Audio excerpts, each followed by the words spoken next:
kembali mengingat Tuhan, tidak mungkin tenang. Kamu akan terus dikepung kepalsuan. Ada uang, ada jabatan. Kenapa nggak tenang? Karena ruhmu tidak terkoneksi kepada Tuhan. Bagaimana mungkin kau menemukan Tuhan di Baitullah, tidak menemukan Tuhan di tengah-tengah orang susah? Bagaimana mungkin kau menemukan Tuhan di Baitullah, tapi tidak menemukan Tuhan di kerincingan kelaparan orang-orang susah yang putus sekolah? Bagaimana mungkin kau rindu ke Baitullah berkali-kali, tapi kau tidak rindu terhadap orang-orang yang lemah? Nabi yang mana yang kau ikuti? Tuan Guru Bapak dari orang tuanya juga keluarga kita lanjut kepada putranya yang luar biasa, pemersatu bangsa dan aset nasional hari ini.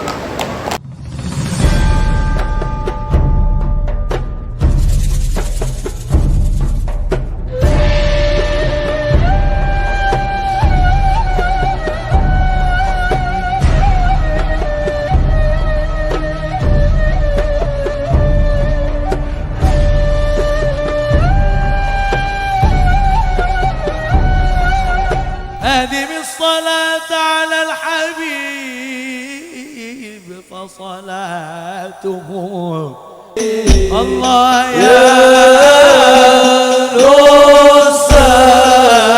نصير صيما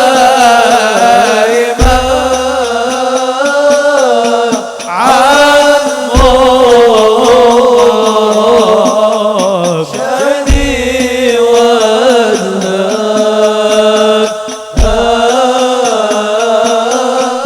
Kalau tidak karena tinta, tidak kita tulis sebuah puisi. Kalau tidak karena cinta dan bangga kepada kebersamaan, tidak berkumpul kita sore hari ini. Wali kota yang kami sayangi dan banggakan, Bupati Simalungun katanya mau hadir dan agak terlambat. Ketua Sekranasda Bang Rizal yang masih famili sama kami, Kapolresta atau yang mewakili dari Dandim atau TNI Polri yang hadir,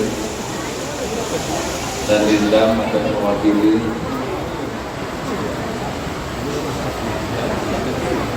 dari Palang Merah, dari Polri, dari Pemuda Pancasila, BKSDA, khususnya senior kita yang kita sayangi, dua orang ini, satu adik saya, satu ketua senior saya, ketua MUI, Tuan Guru Bapak dari orang tuanya juga keluarga kita lanjut kepada putranya yang luar biasa, pemersatu bangsa dan aset nasional hari ini.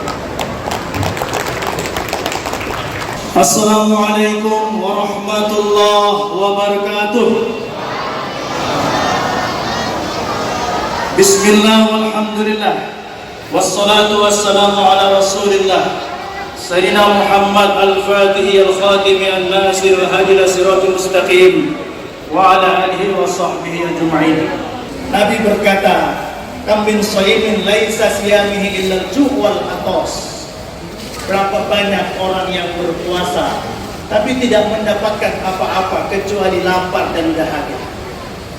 Kalau begitu, puasa secara fisik itu harus kita tinggalkan. Kita naik ke atas mendaki, yakni puasa dalam makna pembakaran spiritual.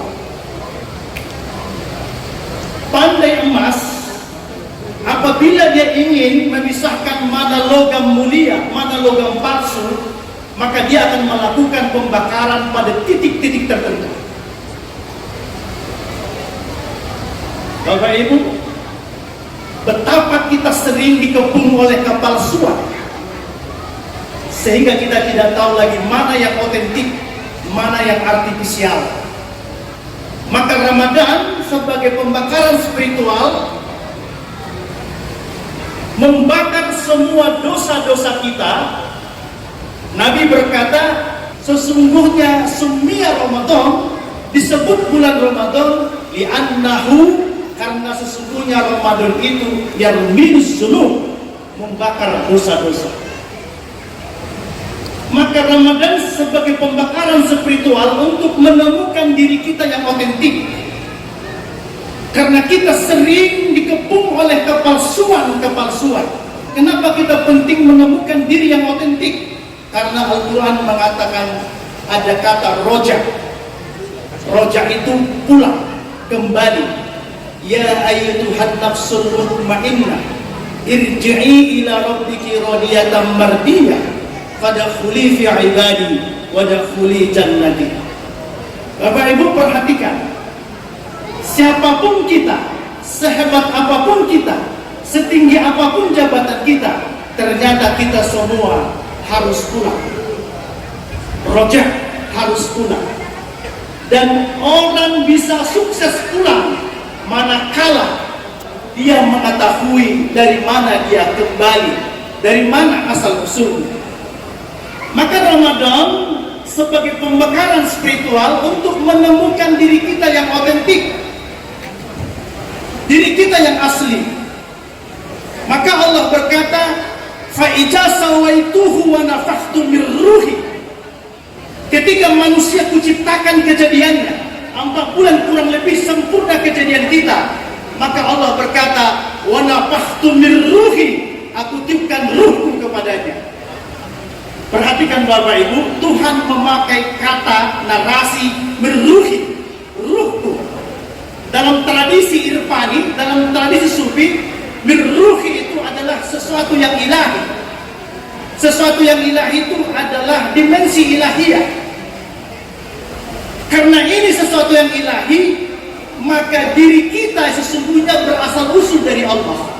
Karena diri kita berasal usul dari Allah, maka itulah al-usul, itulah al-aslu. Dari sinilah ditransmisi menjadi asal usul. Dari asal usul inilah ada kata asli. Kalau begitu, diri kita yang usul, diri kita yang asal, diri kita yang asli adalah ar-ruh. Ruh ini nanti kembali kepada Tuhan. Bapak Ibu, ini tidak main-main. Saya seringkali menyaksikan orang meninggal dunia, sakratul maut. Kata Nabi kan sakratul maut itu amat dahsyat. Sakratul maut itu luar biasa dahsyatnya sakratul maut itu. Dan kita akan mengalami itu. Tetapi Tuhan justru dengan kalimat indah memanggilnya. Ya ayyatuhan nafsul mutmainnah, duhai jiwa yang tenang, jiwa yang tenang, irji'i, pulanglah kepada Rabb. Maka hanya orang yang mengetahui asal usulnya, orang yang mengetahui hakikat pulang, dia akan menemukan ketenangan ketika dipanggil Tuhannya. Karena pulang itu menyenangkan. Bapak Ibu masih ingat waktu kita SD, SMP, begitu lonceng berbunyi pulang, kita tepuk tangan, hore, pulang. Kenapa? Pulang itu menyenangkan, pulang itu indah. Tetapi bagi mereka yang menemukan, tahu asal usul. Lantas apa hubungannya dengan Ramadan? Ternyata setelah kita menemukan asal usul kita, menemukan diri kita yang otentik, tahu jalan pulang, maka kemudian kan, nggak apa-apa, masih ada waktu sedikit saya kembangkan. Perhatikan ketika Al-Quran memerintahkan sholat. Innani anallah la ilaha illa ana fa'buduni wa aqimus sholata li dzikri. Apa kata Allah? Sesungguhnya aku ini Allah, tidak ada Tuhan selain aku. Fa'buduni, sembahlah aku. Wa aqimus sholat, dirikanlah sholat li dzikri, mengingatku, mengenangku. Apa mungkin Tuhan menyuruh kita berzikir bahwa kita belum pernah mengenalnya, belum pernah bertemu dengannya? Maka Allah mengatakan, alastu bi rabbikum qalu bala sahibna. Sewaktu kita mau dilahirkan dalam ruh, Allah bersaksi, apakah aku Tuhanmu? Kita jawab, qalu bala sahibna. Jadi sholat itu mi'raj, mengenang, indah, manis. Fazkuruni azkurkum, kalau kau ingat aku, ku ingat kau. Ini kaji ayat kita Bang Ramazan, Tuan Guru pertama. Bapak Ibu, kenapa orang-orang spiritual yang dekat kepada Allah itu rohaninya bahagia bersama Allah? Aqimus sholata li dzikri tadi. Karena memang tidak ada kebahagiaan yang bisa memuaskan manusia kecuali zikrullah. Percaya? Kata Nabi, kalau kau ingin satu gunung emas Uhud, maka kau pun akan minta lagi 2 gunung. Maka ada pejabat Mangramasa setelah 1 periode kepingin 2 periode. Ala bizikrillah tatma'innul qulub. Kamu tak mungkin tenang kecuali mengingat Tuhanmu. Tidak mungkin tenang. Kamu akan terus dikepung kepalsuan. Kamu tidak tenang. Ada uang, ada jabatan. Kenapa nggak tenang? Karena ruhmu tidak terkoneksi kepada Tuhan. Makanya aqimus sholata li dzikri. Dirikanlah sholat untuk mengenang Tuhanmu, mengingat Tuhanmu. Ada orang imamnya hafiz, contoh Allahu Akbar, Bismillahirrahmanirrahim, Alhamdulillahi Rabbil Alamin, Ar-Rahmanirrahim. Orang menganggap imamnya hafiz, bacaannya bagus. Tapi dalam tradisi sufi ini bisa sirik, bisa tidak menemukan ketenangan. Kenapa?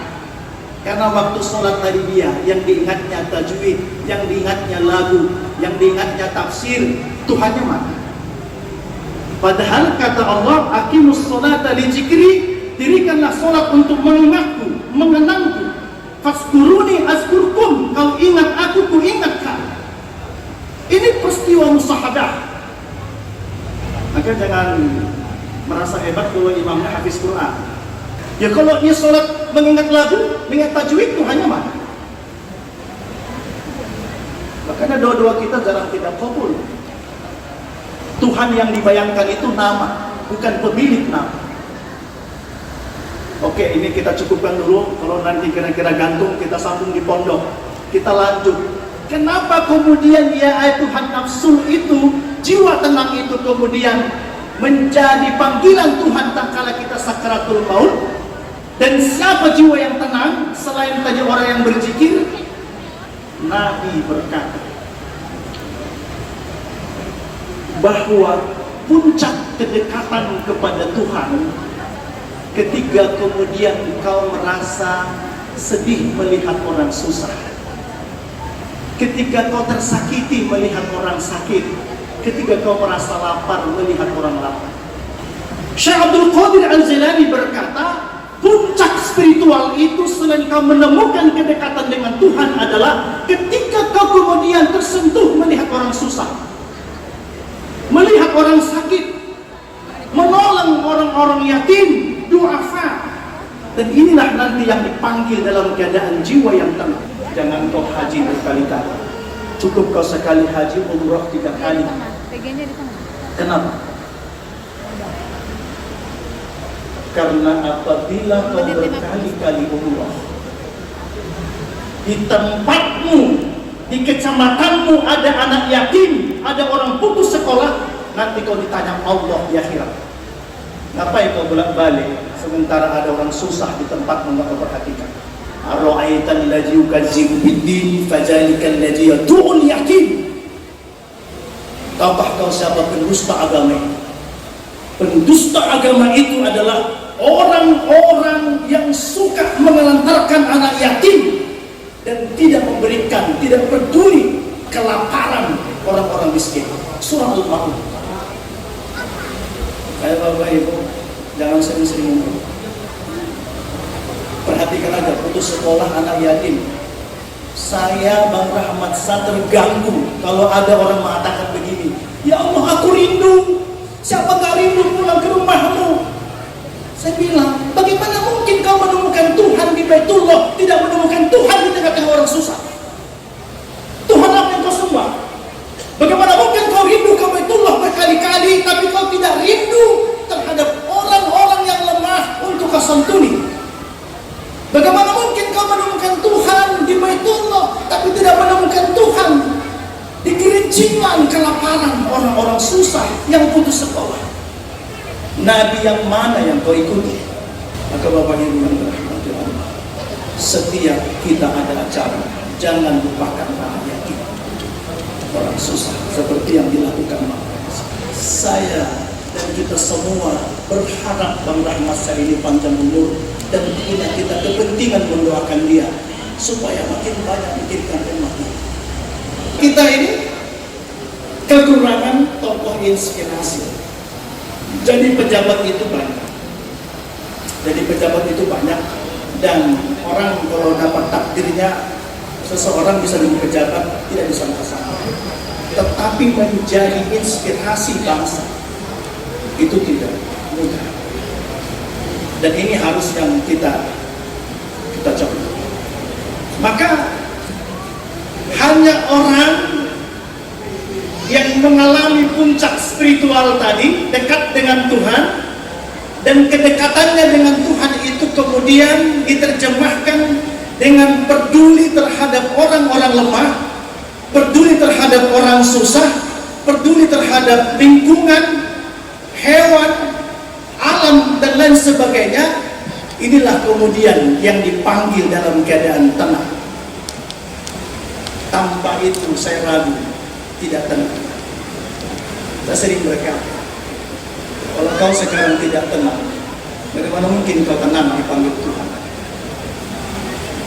Maka jangan heran bagi orang yang spiritualnya sampai, maka dia rindu mati, rindu kepada Tuhan. Allah ya Rusai Rusai anmu syadi